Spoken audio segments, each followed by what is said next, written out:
Hey, what's up, YouTube? Thanks for tuning in to Hognose One. We've got some really cool additions to the first vid we put out about determining prices for shows. So some of the other factors I think are imperative here. We've got some just golden nuggets that hopefully will help you to have considerations when you get set up or starting for a show.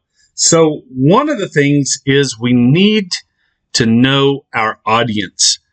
We talked about in the last vid, there are hobby shoppers, meaning they come in to buy up to generally about $500. Sometimes you can find these buyers spending upwards of $1,000 if something looks really cool. They just want something flashy. They want that flashbang that's going to be in their terrarium in the living room that they can show their friends, or something like this. Maybe something they want to put on socials.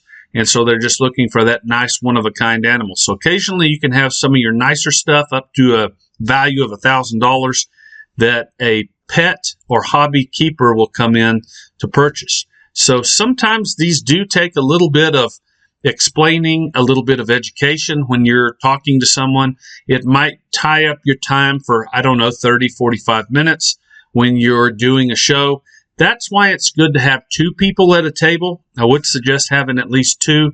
That way one can show off the animals and to other customers.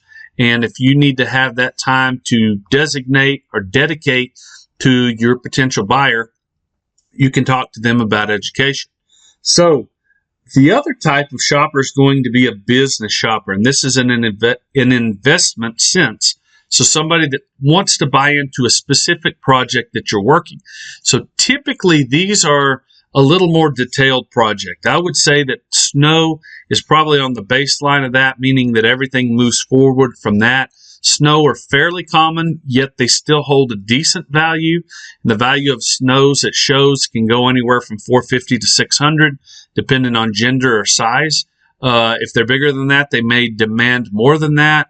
If your competition is selling them for $350 and there's 3 or 4 competitors selling them at $350, you're probably going to be limited to that as well.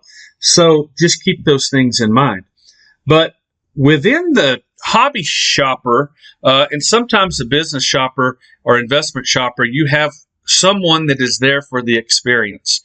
They want to have fans. They want to have or be your fan. They want to be groupies. Sometimes follow you around everywhere, just really try to saturate. And sometimes, unfortunately, they can be a groupie where it's like a remora or a leech. They just want to eat the breadcrumbs off your table, and you can't shake them off to save your life. That's the unfortunate part of it. As a seller, sometimes you just get that. Maybe they're attracted to you physically. Maybe they want you to teach them something. And there often is a fine line between education and somebody trying to get information off of you because they intend to compete with you and cut you out in a particular venue. So competition is something that we just have to get used to. And hopefully, as you grow and do it a few times, you can kind of learn the best behavior for how to treat them, because every single situation is completely different. So the experiential shopper is mainly there just for the experience. They just want to have the experience. One element of that is the inspired shopper, and they love the bells and the whistles. They love your signage, your lighting, being there. They just want to soak up the moment.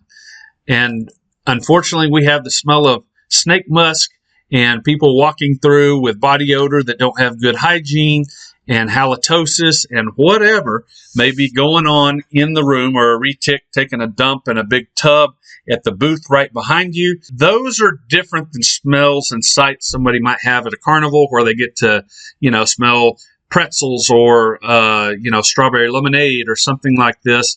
But the sights and the sounds all around are what typically gets the inspired shopper going.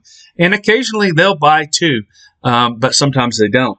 So the downfall for a buyer is that they can be easily swayed sometimes by popular, by loud, or by convincing breeders.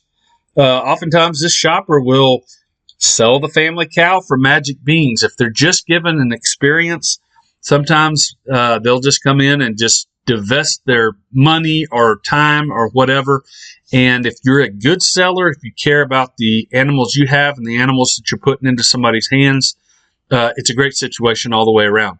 But there are, unfortunately, people that are unscrupulous that will take advantage of those bright-eyed individuals coming in and sell them, magic beans in exchange for the family cow. So basically, all I'm saying there is they might get a snake that has been flipped, a snake that has never fed, and they're told a lie. Oh yeah, it feeds great. Look how beautiful it is. And they get home, the animal dies. They're disenchanted with the hognose hobby, and we lost another person. So we definitely don't want to be in that boat. So be aware there are competition there. I won't get into ethics because it's an individual deal.